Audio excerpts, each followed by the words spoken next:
네, 박사님은 국민연금에서 자산운용 역도 하셨었어요. 최근에 또 좋은 주식 고르는 법 이런 것도 강의도 하시고. 아, 예. 네.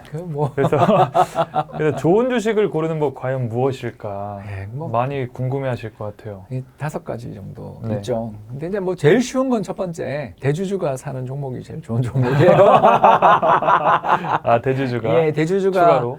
예, 그 뭐 3월 달에 우리나라를 대표하는 자동차 그룹의 회장님이 매매하시면서 지분 신고했던 거 혹시 기억나세요? 네네네. 그게 3월 달이었어요. 그 뒤 뭐 그 회사 주가가 어떻게 되는지는 다 아실 거예요. 그런 사례들을 잘 주목하셔야 돼요. 그래서 대주주, 회장님 또는 오너, 최고 경영자와 아무튼 밀접한 관계를 맡고 계시는 등기 이사님들이 주식을 죄송합니다. 그냥 언론에 발표하기 위한 용도로 얼마 샀다 이런 거 말고 정말 의미 있는 금액들 있잖아요.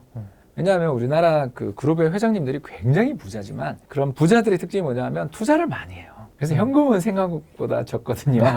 그런데 그 없는 현금 속에서도 어마어마한 우리가 들어도 와 이게 몇십억 몇백억을 이렇게 야 이 돈은 진짜 큰 돈인데 싶은 정도의 그런 지분을 들여서 사거나 혹은 또 하나 더 있죠.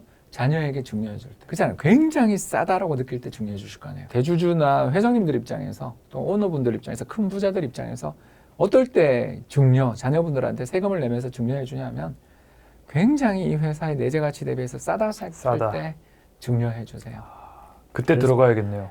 적어도 뭐 다는 못 사더라도 네. 동참은 하자. 그러니까 팔지는 말자. 뭐 이런 이야기는 좀 해볼 수 있는 거잖아요. 네, 그렇죠. 그게 이제 첫 번째고요. 두 번째는 당연한 이야기입니다만 그물망을 갖고 있는 회사라고 저희가 부르는 회사들이죠. 이 그물망이 뭐냐면 저희가 빠져나갈 수 없는 그물망이 있어요. 세상에는 여러 가지 그물망이 있는데 첫 번째 그물망이 뭐냐면 로열티예요. 로열티. 이게 저 이번 그 미국에 있는 사과 회사가 신제품 내자마자 사이트 마비되는 거 보셨죠? 네. 아, 되게 비싸던데. 엄청 비싸던데. 솔직하게 얘기하겠습니다. 달라진 것도 잘 모르겠는데 그렇죠.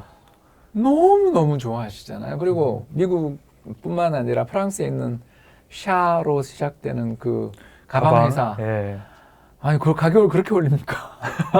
그럼 더 사잖아요, 올리면. 예, 런 보셨잖아요. 우리 동영상 봤잖아요. 네. 그런 걸 보면 느낄 수 있죠. 아, 우리 사람들을 자신이 만들어 놓은 그물망에 딱 가두는 네트워크라고 저희들이 흔히들 이야기하고 또는 충성심이 높은 고객을 확보한 네. 뭐 그런 고객들, 그러니까 그 길을 벗어나서는 우리가 삶이 좀 재미가 없거나 내가 돈 버는 이유가 그 회사 제품을 사고 싶거나 뭐 이런 회사들 있잖아요. 그런 회사들은 우리가 좀 이렇게 한번 어떤 크게 주가가 폭락하거나 상황이 굉장히 어려워진다 싶을 때는 한번 이렇게 봐야 된다.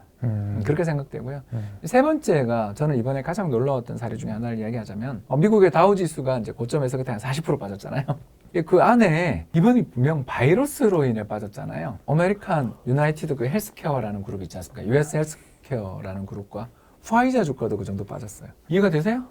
이해 전혀 안 되죠. 예. 그리고 화이자가 이번 백신의 주역이잖아요. 개발했잖아요. 예. 존슨앤존슨도 그랬고요. 에스트로제네카도 그랬고요. 바이엘도 그랬어요. 그때 주가가. 제가 그때 그 글로벌 바이오 기업들 대표 주자. 제가 이름을 알면 굉장히 큰 회사잖아요. 제가 뭘 알겠어요. 쭉 회사를 보는데 다 적게 빠지면 한 20%. 많이 빠진 회사는 한 반토막 난 회사도 있었어요.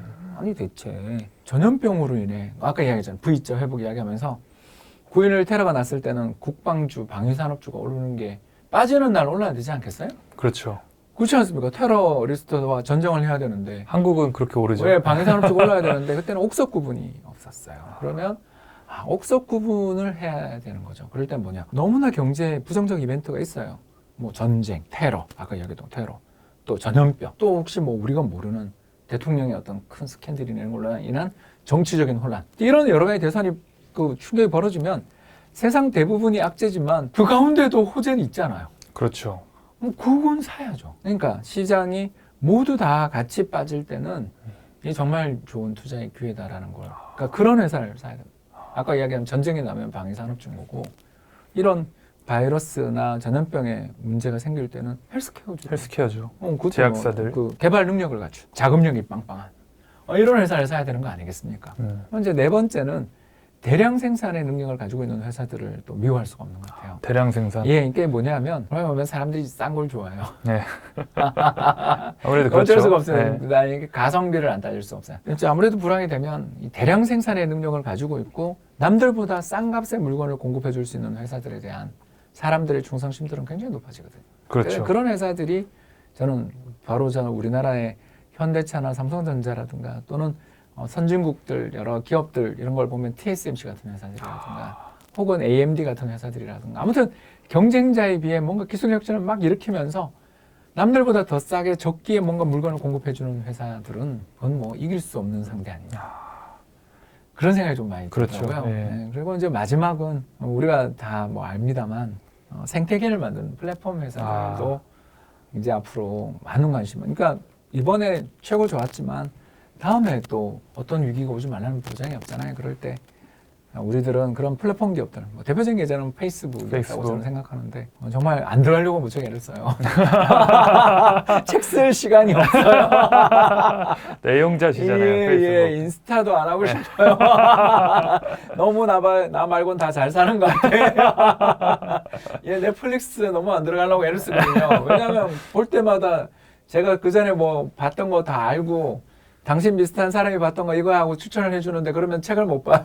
그렇죠. 그거 보느라. 예, 이런 여러 가지 우리들은 어떻게 보면 플랫폼 기업들은 그 생태계를 만드는 기업들이라고 저희들은 이야기하는데 그래서 아까 이야기했었던 그 로열티를 갖고 있는 브랜드 가치를 가지고 있고 사람들을 이렇게 그물망에 넣은 기업들은 일종의 어떻게 보면 우리 마음속에 있는 충성심을 그 회사 욕하면 내가 화가 나는 그런 기업들이었다면 이 회사는 욕하면서도 끊지 못하는 그렇죠. 말이 좀 이상한가요? 네, 딱 정확한 표현이십니다. 이런 회사들은 합법적인 좀 어떻게 보면 중독성, 합법적 중독. 예 그런 거에 스포티파이도 그런 것 같기도 하고 저도 뭐 네이버에서 하는 바이브 이런 것들도 많이 듣고 그러는데 네. 당신이 좋아할 것 같은 음악만 골랐어 이러면 정말 거기서 제가 좋아요를 없죠. 누르고 다운받고 있더라고요. 그러니까 저보다 저를 더 잘하는 그런 플랫폼 기업들 그리고 제가 머무는 시간이 늘어나면 늘어날수록 나도 몰랐던 나를 알게 되잖아요. 네네. 물론 우리나라 네이버도 굉장히 그걸 잘하고 있고 특히 뭐 카카오 같은 경우는 요즘 정말 어디 뭐 사람들 모여가지고 밥 먹으러 갈 때 너무 편해졌잖아요. 누가 옛날에 다 눈치를 봤는데 n분의 1 그 자리에서 다 하잖아요. 네. 네. 그런 것부터 시작해서 굉장히 편해지고 이제 금융으로 나가는 생태계 만들고 플랫폼을 만들고 있는 기업들은 확실히 가치를 인정받아야 되는 부분이 있지 않냐. 물론 그건 또 게임도 많이 해당됩니다. 이런 부분들의 기업들은 이제 우리가 다음번 위기는 기회다라는 걸 이번에 아셨을 것 같아요. 그래서 앞으로도 좋고 또 위기가 왔을 때 조정이 왔을 때 더 이런 기업들에 대해서 한 번 더 관심을 가지시면 좋지 않을까 싶습니다.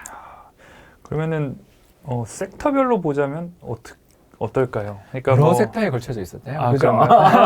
일단 아까 이야기한 것처럼 저렴하게 생산한다. 이건 정보통신 기업들이 굉장히 많죠. IT 기업들. 예, IT 기업들이 굉장히 많은 것 같고요.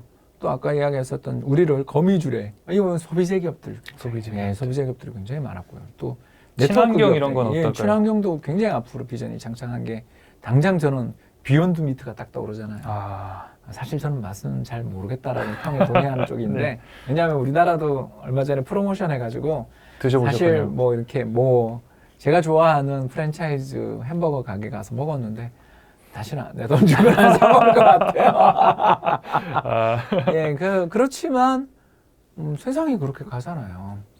그런 이슈들, 그 ESG 이슈라는 건데요. 이게 이제 친환경의 거버넌스 문제들 그리고 이제 사회적 책임들 뭐 이런 것들을 잘 하는 기업들에 대한 관심들은 높아질 수 있는데 요건 아직 논란이 있는 건 아시죠? 제 책에도 썼습니다만 이런 기업에 투자를 하면 정말 돈을 버냐?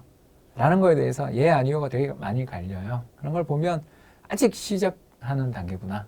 그러나 어떤 내 투자하기가 좀 찝찝할 때가 있어요. 어떤 투자를 결정을 해야 되는 큰 장기 펀드들이 지금 뭐 예를 들어서 성장주를 살까? 가치주를 살까? 소형주를 살까? 대형주를 살까? 뭔가 시장의 밑에 미래에 대한 베팅들이 어려울 때 되게 마음 편한 대안이 될 수 있는 거죠. ESG 주식을 샀어? 이렇게 이야기하면 누가 잘못했다 소리 안 할까? 그러네요. 뭐라 하기가 예, 그러니까 점점 구르고 있는 것 같아요. 저는 스노우볼이 조금 처음에는 굉장히 눈이 뭉치기 힘들었었는데 서서히 그 스노우볼이 눈덩이가 조금씩 느린 경사면을 굴러가고 있는 어떤 눈을 보는 기분이 ESG를 보면 들어요. 그래서 나중에는 이 5가지의 선호 종목들 이외에 추가되는 종목들이 ESG가 될 수도 있다는 생각은 드는데 일단 관심은 좀 가지자 쪽의 의견입니다. 강추까지는 아직 못하는 게 네. 저는 항상 데이터를 보거든요. 강추까지는 아니고. 여러 논문을 읽었는데 투자의 미래에 가능성은 있지만 현재까지 보여준 모습은 그렇게 확실하지는 않았던 면도 있다. 그래서 논란은 조금 있다. 그러나 뭐 충분히 특히 뭐 바이든 정부가 정말 그렇게 하고 또 유럽에서 녹색당 계열이라든가 아무튼 뭐 그 인종차별 정당도 되게 많아서 미래를 우리가 정말 알 수 없어요. 그렇기 때문에 다음번 정말 선거들이 굉장히 중요하겠죠. 중요한 선거에서 아무튼 어떤 정치적 지형이 더 우세를 점하느냐에 따라서 이건 사실 달릴 수 있는 부분도 좀 있어서 저는 가능성으로 일단 남겨두겠습니다. 알겠습니다.